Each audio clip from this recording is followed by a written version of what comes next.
Okay, good morning. അപ്പൊ നമ്മൾ കഴിഞ്ഞ ക്ലാസ്സിൽ പെരുന്നാൾ സമ്മാനത്തിന്റെ ഏകദേശം ഒരു ഹാഫ് വരെ എടുത്തിട്ടുണ്ടായിരുന്നു അല്ലെ? ഏത് വരെയാ? അറിയിച്ചു അല്ലെ? നബി തിരുമേനി അറിയിച്ചു എന്ന് വരെയാണോ അല്ലേ ദേവാഞ്ജന? Okay, correct. അപ്പൊ അവിടുന്ന് അങ്ങോട്ടൊന്ന് ശ്രദ്ധിക്കണേ എല്ലാവരും. കാരുണ്യവാനായ അദ്ദേഹം നിറഞ്ഞ സ്നേഹത്തോടെ ആ അനാഥ ബാലനെ വാരിയെടുത്ത് നെഞ്ചോട് ചേർത്തു. അവന്റെ മെലിഞ്ഞ ശരീരത്തിൽ അദ്ദേഹം പലവട്ടം തഴുകി. അല്ലെ? കാരുണ്യവാൻ എന്ന് പറഞ്ഞാൽ എന്താണ് അർത്ഥം? കരുണയുള്ളവൻ അല്ലെ? ദയുള്ളവൻ അർത്ഥം. കാരുണ്യവാൻ എന്ന് പറഞ്ഞാൽ കരുണയുള്ളവൻ, ദയുള്ളവൻ. അപ്പൊ കാരുണ്യവാനായ അദ്ദേഹം നിറഞ്ഞ സ്നേഹത്തോടെ, അല്ലെ? സ്നേഹത്തോടെ എന്ന് മാത്രമല്ല പറഞ്ഞത്, എന്താ? നിറഞ്ഞ സ്നേഹത്തോടെ, അല്ലെ? ഏറ്റവും അധികം സ്നേഹത്തോടെ എന്നുള്ള അർത്ഥം. ആ അനാഥ ബാലനെ, അനാഥൻ, അനാഥൻ എന്ന് പറഞ്ഞാൽ എന്താ അർത്ഥം? ആരുമില്ലാത്തവൻ അല്ലെ? രക്ഷിതാവൊന്നും ഇല്ലാത്തവൻ. അനാഥ ബാലനെ വാരിയെടുത്ത് നെഞ്ചോട് ചേർത്തു. അവന്റെ മെലിഞ്ഞ ശരീരത്തിൽ അദ്ദേഹം പലവട്ടം തലോടി അല്ലെ? കുഞ്ഞെ, നീ എന്റെ കൂടെ പോരൂ. നബി തിരുമേനി അവനെ താങ്ങിയെടുത്തു മകളുടെ വീട്ടിലേക്ക് തിരിച്ചു നടന്നു. അവിടെ എത്തിയപ്പോൾ കാര്യം എന്തെന്നറിയാതെ ഫാത്തിമ അമ്പരന്നു.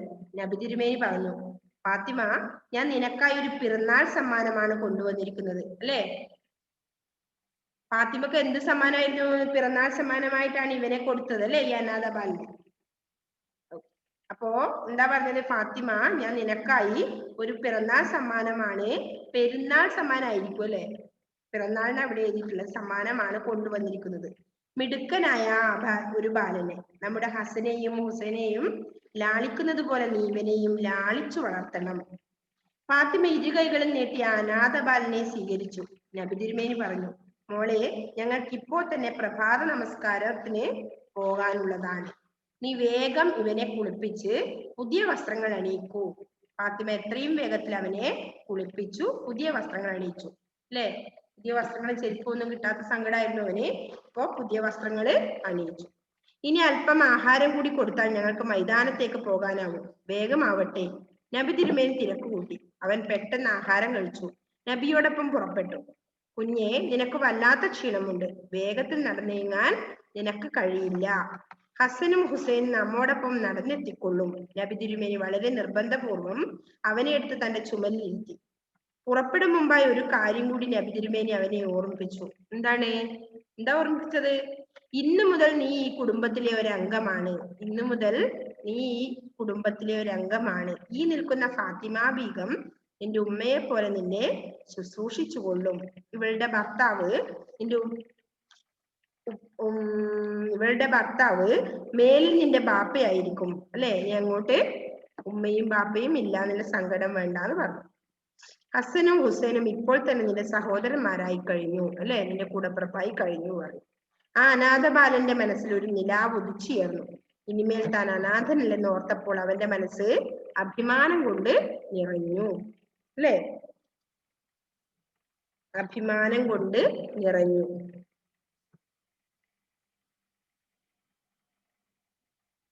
എന്താ പറഞ്ഞേ? പ്രാർത്ഥനയ്ക്ക് എത്തിയപ്പോൾ ജനക്കൂട്ടം ആദരവോടുകൂടി അല്ലെ? ആദരവോടുകൂടി എന്നർത്ഥം വരും. മഹാകാരുണ്യവാനായ നബി തിരുമേനിയെ വാഴ്ത്തി അല്ലെ? വാഴ്ത്തി പറഞ്ഞാൽ പുകഴ്ത്തിപ്പാടി. വാഴ്ത്തുക, പുകഴ്ത്തുക. അദ്ദേഹത്തിന്റെ ചുമലിൽ സ്ഥാനം പിടിക്കാൻ കഴിഞ്ഞ ഭാഗ്യവാനായ ആ ബാലനെ ആളുകൾ അത്ഭുതത്തോടും ആനന്ദത്തോടും കൂടെ നോക്കി നിന്നു എന്നാണ് പറയുന്നത് അല്ലെ? ഓക്കെ, അതാണ് പാഠം. എന്താ മനസ്സിലായത് നിങ്ങൾക്ക്? പെരുന്നാൾ സമ്മാനം കൊടുത്തു അല്ലെ? എന്താണ് ഫാത്തിമ ബീഗത്തിന് കിട്ടിയ പെരുന്നാൾ സമ്മാനം?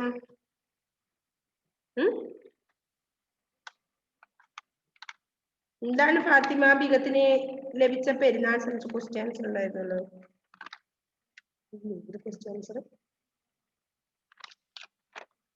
ഫാത്തിമ ബീഗത്തിന് കിട്ടിയ പെരുന്നാൾ സമ്മാനം ആ അനാഥ ബാലനെയായിരുന്നു അല്ലെ? ഒരു ബാലനെയായിരുന്നു ഫാത്തിമ ബീഗത്തിന് കിട്ടിയ പെരുന്നാൾ സമ്മാനം.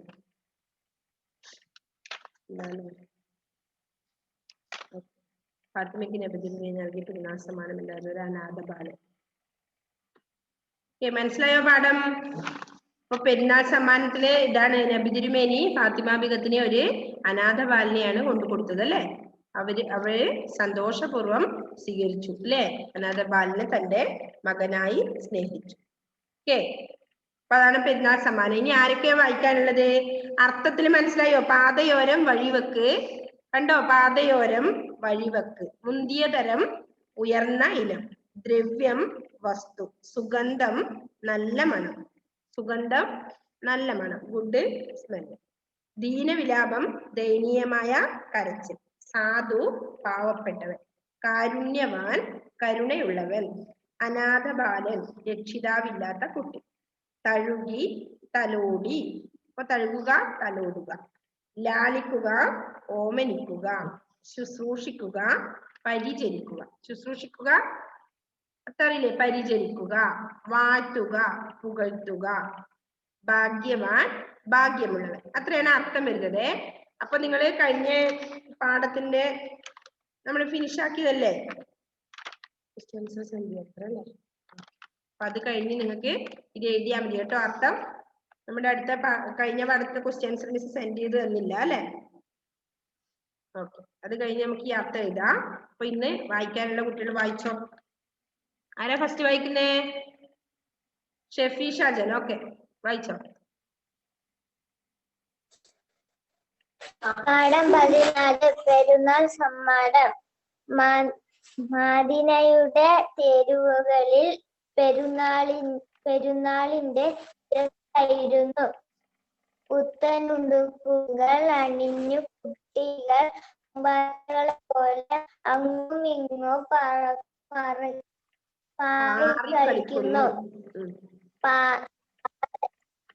പാറിക്കളിക്കുന്നു. പാതയോരങ്ങളിൽ കളിപ്പാട്ട കച്ചവടക്കാരും മിഠായി വിൽപ്പനക്കാരും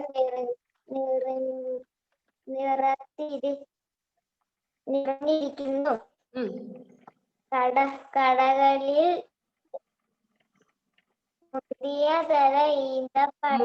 തരം ഈന്തപ്പഴങ്ങൾ നിരത്തി വച്ചിരിക്കുന്നു.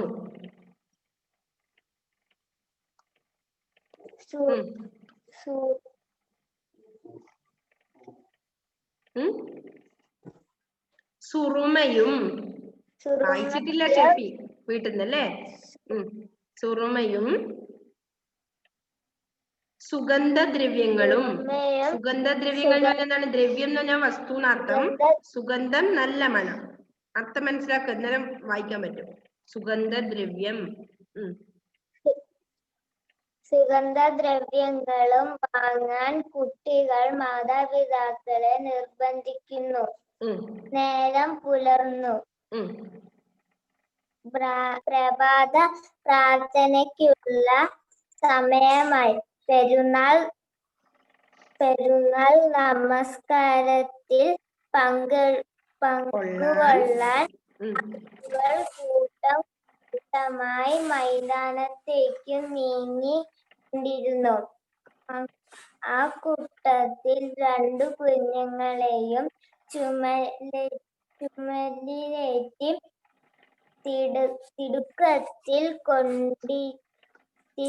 തിടുക്കത്തിൽ നടന്നു നീങ്ങുന്ന ഒരു വലിയ മനുഷ്യനെയും കാണാമായിരുന്നു. ആരായിരുന്നു ആ വലിയ മനുഷ്യൻ? കുട്ടികളുടെ കൂട്ടാളിയായ നബി തിരുമേനിയായിരുന്നു അത്. സ്വന്തം പുത്രിയായ മക്കൾ ഹസനും ഹുസൈനുമായിരുന്നു മുത്തശ്ശന്റെ ചുമലിൽ. പെട്ടെന്നാണ് ഒരു ദീനവിലാപം നബി തിരുമേനിയുടെ കാതിൽ വന്നു പതിച്ചത്.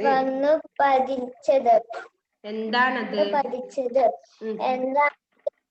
ആരാണ് ഈ പെരുന്നാൾ ദിവസം ദുഃഖത്തോടെ കഴിയുന്നത്?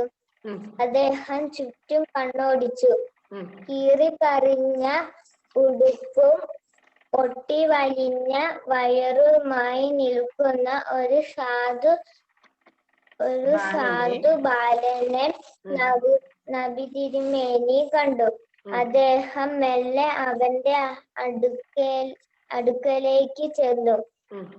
അവന്റെ കുഞ്ഞി കണ്ണുകൾ കരഞ്ഞു കലങ്ങിയിരുന്നു. എന്താ കുഞ്ഞെ, എന്തു പറ്റി? ഇന്ന് പെരുന്നാളായിട്ടും നീ എന്താണ് ഇങ്ങനെ കരയുന്നത്? അദ്ദേഹം ചോദിച്ചു. എല്ലാവർക്കും പെരുന്നാളിനും പുതിയ ഉടുപ്പും ചെരുപ്പുമൊക്കെ ഉണ്ട്. എനിക്ക് അതൊക്കെ വാങ്ങി തരാനോ എന്നെ ഈദ് പ്രാർത്ഥനയ്ക്ക് കൂട്ടിക്കൊണ്ടു പോകാനോ ആരുമില്ല. അവൻ പിന്നെ പൊട്ടിക്കരയാൻ തുടങ്ങി. അപ്പോൾ നിനക്ക് ഉമ്മയും ബാപ്പയും ഇല്ലേ? അവന്റെ കണ്ണീർ തുടച്ച് കൊണ്ട് അദ്ദേഹം അന്വേഷിച്ചു. എന്റെ ബാപ്പ. നെക്സ്റ്റ് എബിൻ ബിജു വായിച്ചതിന് ബാക്കിയായിട്ട് വായിക്കണം. എല്ലാരും ശ്രദ്ധിക്കണം വായിക്കുന്നത്. എന്റെ പാപ്പ നേരത്തെ മരിച്ചുപോയി. ഉമ്മയുണ്ട്. ഉമ്മയ്ക്കും എന്നെ പോറ്റാനുള്ള കഴിവൊന്നുമില്ല. ഞങ്ങൾ മിക്കപ്പോഴും പട്ടിണിയാണ്.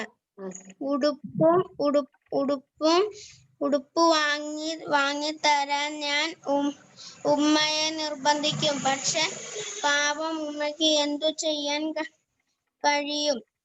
ഉമ്മ എന്നെ കെട്ടിപ്പിടിച്ചു കരയും, അത്ര തന്നെ. അവൻ തന്റെ സങ്കടമെല്ലാം നബി തിരുമേനിയെ അറിയിച്ചു. കാരുണ്യവാനായ അദ്ദേഹം നിറഞ്ഞ സ്നേഹത്തോടെ ആ അനാഥ ബാലനെ വാരിയെടുത്ത് നെഞ്ചോട് ചേർത്തു. അവന്റെ മെലിഞ്ഞ ശരീരത്തിൽ അദ്ദേഹം പാൽവട്ടം തഴുകി. കുഞ്ഞെ, നീ എന്റെ കൂടെ പോരൂ. നബി തിരുമേനി അവനെ താങ്ങിയെടുത്ത് മക്കളുടെ വീട്ടിലേക്ക് തിരിച്ചു നടന്നു. അവിടെ എത്തിയപ്പോൾ കാര്യമെന്തെന്നറിയാതെ ഫാത്തിമ അമ്പരന്നു. നബി തിരുമേനി പറഞ്ഞു, ഫാത്തിമ, ഞാൻ നിനക്കായി ഒരു പിറന്നാൾ സമ്മാനമാണ് കൊണ്ടുവന്നിരിക്കുന്നത്. മിടുക്കനായ ഒരു ബാലനെ. നമ്മളുടെ ഹസനെയും ഹുസൈനെയും ലാളിക്കുന്നത് പോലെ നീ ഇവനെയും ലാലിച്ചു വളർത്തണം. ഫാത്തിമ ഇരു കൈകളും നീട്ടി ആ അനാഥ ബാലനെ സ്വീകരിച്ചു. നബി തിരുമേനി പറഞ്ഞു, മോളെ, ഞങ്ങൾക്ക് ഇപ്പോൾ തന്നെ പ്രഭാത നമസ്കാരത്തിനു പോകണമെന്നുള്ളതാണ്. നീ വേഗം ഇവനെ കുളിപ്പിച്ചു പുതിയ വസ്ത്രങ്ങൾ അണിയിക്കൂ. ഫാത്തിമ എത്രയും വേഗം അവനെ കുളിപ്പിച്ചു പുതിയ വസ്ത്രങ്ങൾ അണിയിച്ചു. ഇനി അല്പം ആഹാരം കൂടി കൊടുത്താൽ ഞങ്ങൾക്ക് മൈതാനത്തേക്ക് പോകാൻ വേഗമാകട്ടെ. നബി തിരുമേനി തിരക്കുകൂട്ടി. അവൻ പെട്ടെന്ന് ആഹാരം കഴിച്ച് നബി തിരുമേനിയോടൊപ്പം പുറപ്പെട്ടു. Okay, next Christy Sindo.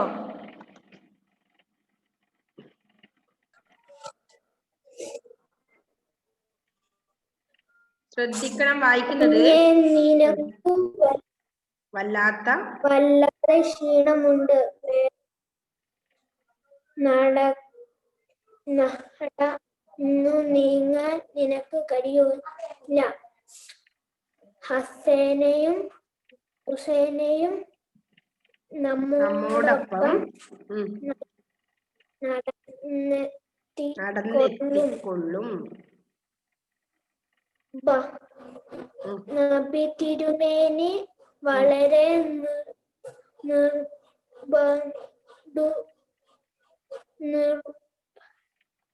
നിർബന്ധപൂർവം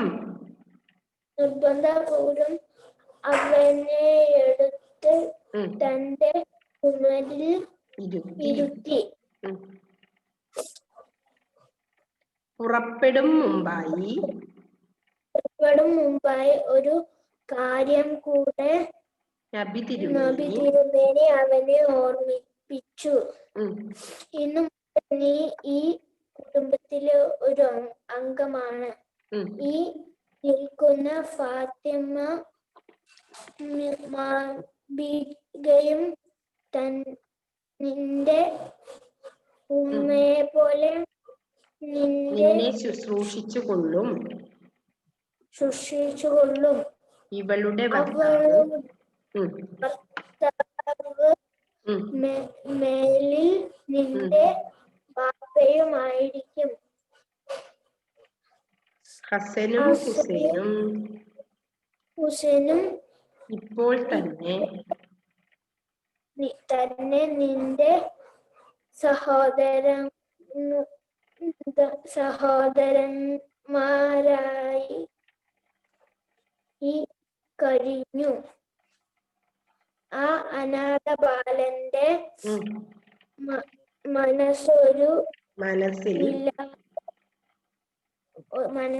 ഒരു നിലാവ് ഉദിച്ചുയർന്നു. ഇനി മേൽ താൻ അനാഥനെ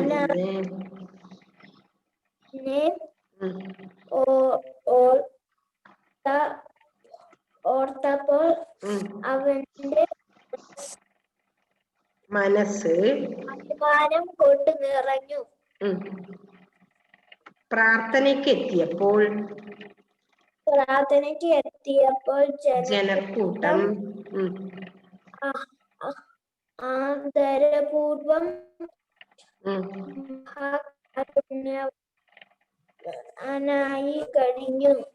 കാരുണ്യവാനായ നബി തിരുമേനിയെ വാഴ്ത്തി.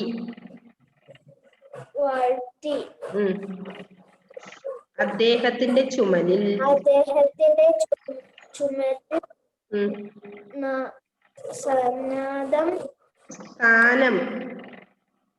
സ്ഥാനം പിടിക്കാൻ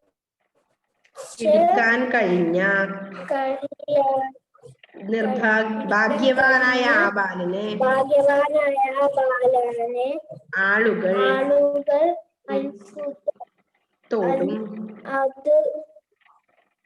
അത്ഭുതത്തോടും ആനന്ദത്തോടും നോക്കി നിന്നു. Okay, next Sreedev. മദീനയുടെ തെരുവുകളിൽ പെരുന്നാളിന്റെ തിരക്കായിരുന്നു. പുത്തനുടുപ്പുകൾ അണിഞ്ഞു കുട്ടികൾ പൂമ്പാറ്റകളെ പോലെ അങ്ങുമിങ്ങും പാറിക്കളിക്കുന്നു. പാതയോരങ്ങളിൽ കളിപ്പാട്ട കച്ചവടക്കാരും മിഠായി വിൽപ്പനക്കാരും നിറഞ്ഞിരിക്കുന്നു. കടകളിൽ മുന്തിയതരം ഈന്തപ്പഴങ്ങൾ നിരത്തി വെച്ചിരിക്കുന്നു. സുറുമയും സുഗന്ധദ്രവ്യങ്ങളും വാങ്ങാൻ കുട്ടികൾ മാതാപിതാക്കളെ നിർബന്ധിക്കുന്നു. നേരം പുലർന്നു. പ്രതാപ പ്രാർത്ഥനയ്ക്കുള്ള സമയമായി. പെരുന്നാൾ നമസ്കാരത്തിൽ പങ്കുകൊള്ളാൻ ആളുകൾ കൂട്ടം കൂട്ടമായി മൈതാനത്തേക്ക് നീങ്ങിക്കൊണ്ടിരുന്നു. അക്കൂട്ടത്തിൽ രണ്ടു കുഞ്ഞുങ്ങളെയും ചുമലിലേറ്റി തിടുക്കത്തിൽ നടന്നു നീങ്ങുന്ന ഒരു വലിയ മനുഷ്യനെയും കാണാമായിരുന്നു. ആരായിരുന്നു ആ വലിയ മനുഷ്യൻ? കുട്ടികളുടെ കൂട്ടാളിയായ നബി തിരുമേനിയായിരുന്നു അത്. സ്വന്തം പുത്രിയായ ഫാത്തിമയുടെ മക്കൾ ഹസനും ഹുസൈനുമായിരുന്നു മുത്തച്ഛന്റെ ചുമലിൽ. പെട്ടെന്നാണ് ഒരു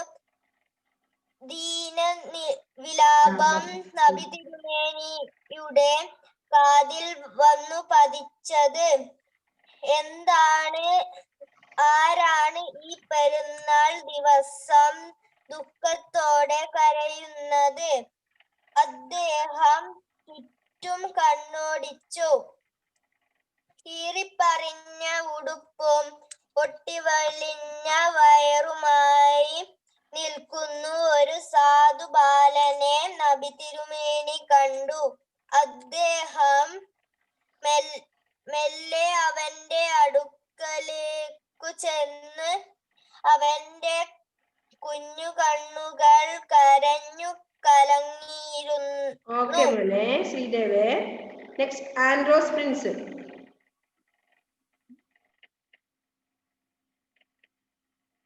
ആൻഡ്രോസ് വായിച്ചു. എന്തു പറ്റി? ഇന്ന് പെരുന്നാളായിട്ട് നീ എന്താണ് ഇങ്ങനെ കരയുന്നത്? അദ്ദേഹം ചോദിച്ചു. എല്ലാവർക്കും പെരുന്നാളിന് പുതിയ ഉടുപ്പും ചെരുപ്പും ഒക്കെ ഉണ്ട്. എനിക്ക് അതൊക്കെ വാങ്ങി തരാനോ എന്നെ ഈദ് പ്രാർത്ഥന കൊണ്ടുപോകാനോ ആരുമില്ല. അവൻ പിന്നെ പറയാൻ തുടങ്ങി. അപ്പോൾ നിനക്ക് ഉമ്മയും ബാപ്പയും ഇല്ലേ? അവന്റെ കണ്ണുനീർ തുടച്ചു കൊണ്ട് അദ്ദേഹം അന്വേഷിച്ചു. എന്റെ ബാപ്പ നേരത്തെ മരിച്ചുപോയി. ഉമ്മയുണ്ട്. ഉമ്മയ്ക്കും എന്നെ പോറ്റാനുള്ള കഴിവൊന്നുമില്ല. ഞങ്ങൾ മിക്കപ്പോഴും പട്ടിണിയാണ്. ഉടുപ്പ് വാങ്ങി തരാൻ ഞാൻ ഉമ്മയെ നിർബന്ധിച്ചു. പക്ഷെ ഉമ്മയ്ക്ക് എന്തു ചെയ്യാൻ കഴിയും? ഉമ്മ എന്നെ കെട്ടിപ്പിടിച്ചു കരയും, അത്ര തന്നെ. അവൻ തന്റെ സങ്കടമെല്ലാം നബി തിരുമേനിയെ അറിയിച്ചു. കാരുണ്യവാനായ അദ്ദേഹം നിറഞ്ഞ സ്നേഹത്തോടെ ആ അനാഥ ബാലനെ വാരിയെടുത്ത് നെഞ്ചത്തോട് ചേർത്തു. അവന്റെ മെലിഞ്ഞ ശരീരത്തിൽ അദ്ദേഹം പലവട്ടം തഴുകി. കുഞ്ഞെ, നീ എന്റെ കൂടെ പോരൂ. നബി തിരുമേനി അവനെ താങ്ങിയെടുത്ത് മക്കളുടെ വീട്ടിലേക്ക് തിരിച്ചു നടന്നു. അവിടെ എത്തിയപ്പോൾ കാര്യം എന്താണെന്നറിയാതെ ഫാത്തിമ അമ്പരന്നു. നബി തിരുമേനി പറഞ്ഞു, ഫാത്തിമ, ഞാൻ നിനക്കായി ഒരു പിറന്നാൾ സമ്മാനമാണ് കൊണ്ടുവന്നിരിക്കുന്നത്. മിടുക്കനായ ഒരു ബാലനെ. നമ്മുടെ ഹസനെയും ഹുസൈനെയും ലാളിക്കുന്നത് പോലെ നീ ഇവനെയും ലാളിച്ചു വളർത്തണം. ഫാത്തിമ ഇരു കൈകളും നീട്ടി അനാഥ ബാലനെ സ്വീകരിച്ചു. നബി തിരുമേനി പറഞ്ഞു, മോളെ, ഞങ്ങൾക്ക് ഇപ്പോൾ തന്നെ പ്രഭാത നമസ്കാരത്തിന് പോകാനുള്ളതാണ്. നീ വേഗം ഇവനെ കുളിപ്പിച്ചു പുതിയ വസ്ത്രങ്ങൾ അണിയിക്കൂ. ഫാത്തിമ എത്രയും വേഗത്തിൽ അവനെ കുളിപ്പിച്ചു പുതിയ വസ്ത്രങ്ങൾ അണിയിച്ചു. ആൻഡ്രോസേ, നെക്സ്റ്റ് ആരോ?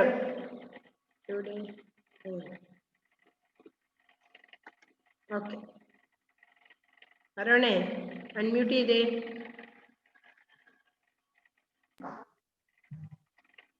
നീ വേഗം ഇവനെ കുളിപ്പിച്ചു പുതിയ വസ്ത്രം അണിയിക്കൂ. ഫാത്തിമ എത്രയും വേഗത്തിൽ അവനെ കുളിപ്പിച്ചു പുതിയ വസ്ത്രങ്ങൾ അണിയിച്ചു. ഇനി അല്പം ആഹാരം കൂടി കൊടുത്താൽ ഞങ്ങൾക്ക് മൈതാനത്തേക്ക് പോകുവാനും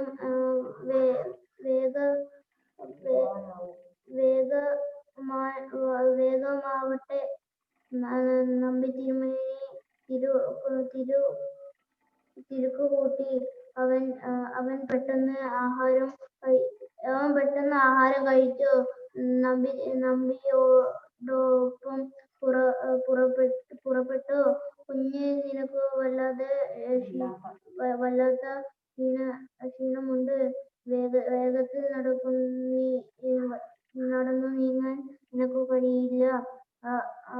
ഹസനും ഹുസൈനും നമ്മോടൊപ്പം നടന്നെത്തിക്കൊള്ളും.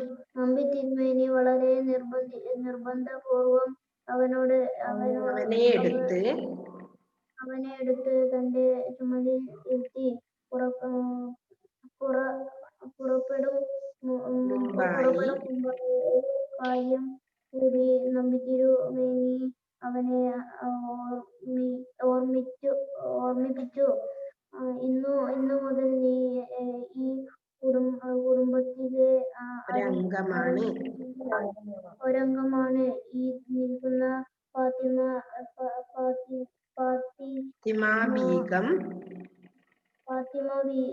ഫാത്തിമ ബീഗം നിന്റെ ഉമ്മയെ പോലെ നിന്നെ ശുശ്രൂഷിച്ചുകൊള്ളും. അവളുടെ ഭർത്താവ് നിന്റെ ബാപ്പയായിരിക്കും. ഹസനും ഹുസൈനും ഇപ്പോൾ തന്നെ നിന്റെ സഹോദരന്മാരായി കഴിഞ്ഞു. ആ അനാഥബാലന്റെ മനസ്സിൽ ഒരു നിലാവ് ഉദിച്ചുയർന്നു. ഇനിമേൽ താൻ അനാഥനെന്ന് ഓർത്തപ്പോൾ അവൻ മനസ്സ് അഭിമാനം കൊണ്ടു നിറഞ്ഞു. പ്രാർത്ഥനയ്ക്ക് എത്തിയപ്പോൾ ജനക്കൂട്ടം ആദരപൂർവം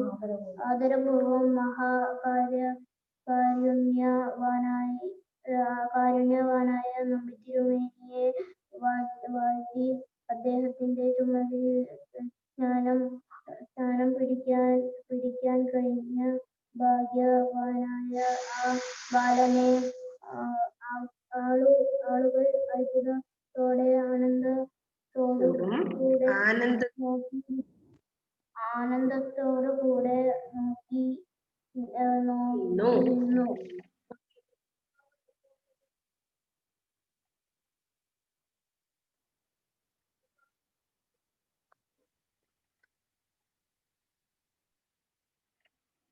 കഴിഞ്ഞ ക്ലാസ്സിലും വായിച്ചില്ല? ആഷിൻ വായിച്ചിട്ടുണ്ടായിരുന്നില്ലല്ലോ.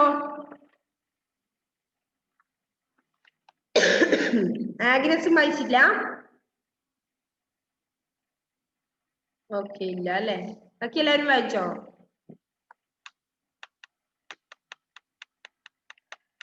ഓക്കെ, സേബ വായിച്ചു അല്ലെ? ഓക്കെ, നെക്സ്റ്റ് എന്നാല് ആഷിൻ വായിച്ചോ.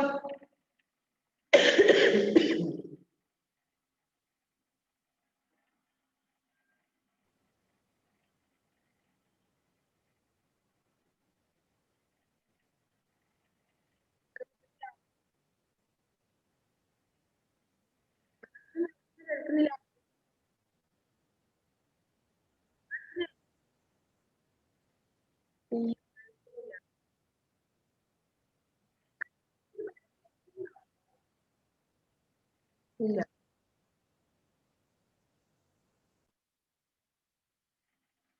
ഓക്കെ, കൃപ വായിച്ചോ. കൃപ, ആഷിൻ വായിക്കുന്നൊന്നും കേൾക്കുന്നില്ല.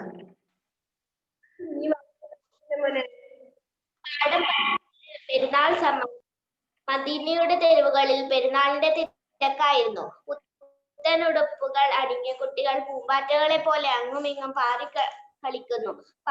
പാതയോരങ്ങളിൽ കളിപ്പാട്ട കച്ചവടക്കാരും മിഠായി വിൽപ്പനക്കാരും നിറങ്ങിയിരിക്കുന്നു. കടകളിൽ മുന്തിയ തരം ഈന്തപ്പഴങ്ങൾ നിരത്തി വച്ചിരിക്കുന്നു. സുറുമയും സുഗന്ധദ്രവ്യങ്ങളും വാങ്ങാൻ കുട്ടികൾ മാതാപിതാക്കളെ നിർബന്ധിക്കുന്നു. നേരം പുലർന്നു. പ്രഭാത പ്രാർത്ഥനയ്ക്കുള്ള സമയമായി. പെരുന്നാൾ നമസ്കാരത്തിൽ പങ്കുകൊള്ളാൻ ആളുകൾ കൂട്ടം കൂട്ടമായി മൈതാനത്തേക്ക് നീങ്ങിക്കൊണ്ടിരിക്കുന്നു. ആ കൂട്ടത്തിൽ 2 കുഞ്ഞുങ്ങളെയും ചുമലിലേറ്റി തിടുക്കത്തിൽ നടന്നു നീങ്ങുന്ന ഒരു വലിയ മനുഷ്യനെ കാണാമായിരുന്നു. ആരായിരുന്നു ആ വലിയ മനുഷ്യൻ? കുട്ടികളുടെ കൂട്ടാളിയായിരുന്നു നബി തിരുമേനിയായിരുന്നു അത്. സ്വന്തം പുത്രിയായ ഫാത്തിമയുടെ മകൾ ഹസനും ഹുസൈനും ചുമലിൽ.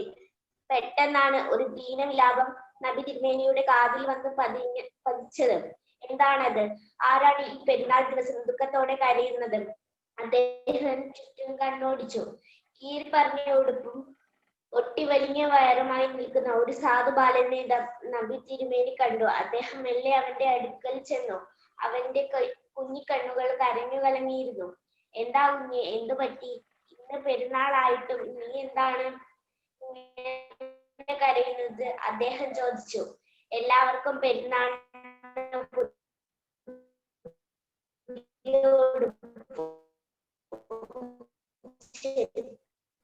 ഒക്കെ എനിക്ക് അതൊക്കെ വാങ്ങിത്തരാനോ എന്നെ ഇത് പോകുവാനോ ആരുമില്ല. ആരും ഉമ്മയും ബാപ്പയും ഇല്ലേ? അവന്റെ കണ്ണുനീർ തുടച്ചുകൊണ്ട് അദ്ദേഹം അന്വേഷിച്ചു. എന്റെ ബാപ്പ നേരത്തെ മരിച്ചുപോയി. ഉമ്മയുണ്ട്. ഉമ്മയ്ക്കും എന്നെ പോറ്റാനുള്ള കഴിവൊന്നുമില്ല. ഞങ്ങൾ മിക്കപ്പോഴും പട്ടിണിയാണ്. ഉടുപ്പ് വാങ്ങി തരാൻ ഞാൻ ഉമ്മയെ നിർബന്ധിച്ചു. പക്ഷെ പാപം ഉമ്മക്ക് എന്ത് ചെയ്യാൻ കഴിയും? ഉമ്മ എന്നെ കെട്ടിപ്പിടിച്ച് കരയും, അത്ര തന്നെ. അവൻ തന്റെ സങ്കടമെല്ലാം നബി തിരുമേനിയെ അറിയിച്ചു. കാരുണ്യവാനായ അദ്ദേഹം നിറഞ്ഞ സ്നേഹത്തോടെ ആ അനാഥ ബാലനെ ഭാര്യയെടുത്ത് നെഞ്ചോട് ചേർത്തു. അവന്റെ മെലിഞ്ഞ ശരീരത്തിൽ അദ്ദേഹം പലവട്ടം തഴുകി. കുഞ്ഞെ, നീ എന്റെ കൂടെ പോരൂ. നബി തിരുമേനി അവനെ താങ്ങിയെടുത്ത് മകളുടെ വീട്ടിലേക്ക് തിരിച്ചു നടന്നു. അവിടെ എത്തിയപ്പോൾ കാര്യം എന്തെന്നറിയാതെ ഫാത്തിമ അമ്പരന്നു. നബി തിരുമേനി പറഞ്ഞു, ഫാത്തിമ, ഞാൻ നിനക്കായി ഒരു പിറന്നാൾ സമ്മാനമാണ് കൊണ്ടുവന്നിരിക്കുന്നത്. മിടുക്കനായ ഒരു ബാലനെ. നമ്മുടെ ഹസനും ഹുസൈനും ലാളിക്കുന്നത് പോലെ നീ ഇവനെയും ലാളിച്ചു വളർത്തണം. ഫാത്തിമയുടെ കൈകളും നീട്ടി ആ അനാഥ ബാലനെ സ്വീകരിച്ചു. നബി തിരുമേനി പറഞ്ഞു, മോളെ, ഞങ്ങൾക്ക് ഇപ്പോൾ തന്നെ പ്രഭാത നമസ്കാരത്തിന് പോകാനുള്ളതാ. നീ വേഗം ഇവനെ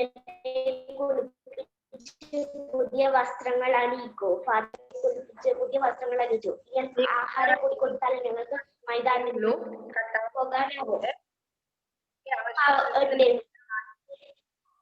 കൂട്ടി അവൻ പെട്ടെന്ന് ആഹാരം കഴിച്ചു. നബിയോടൊപ്പം പുറപ്പെട്ടു. കുഞ്ഞെ, നിനക്ക് വല്ലാത്ത ക്ഷീണമുണ്ട്. വേഗത്തിൽ നടന്ന് നീ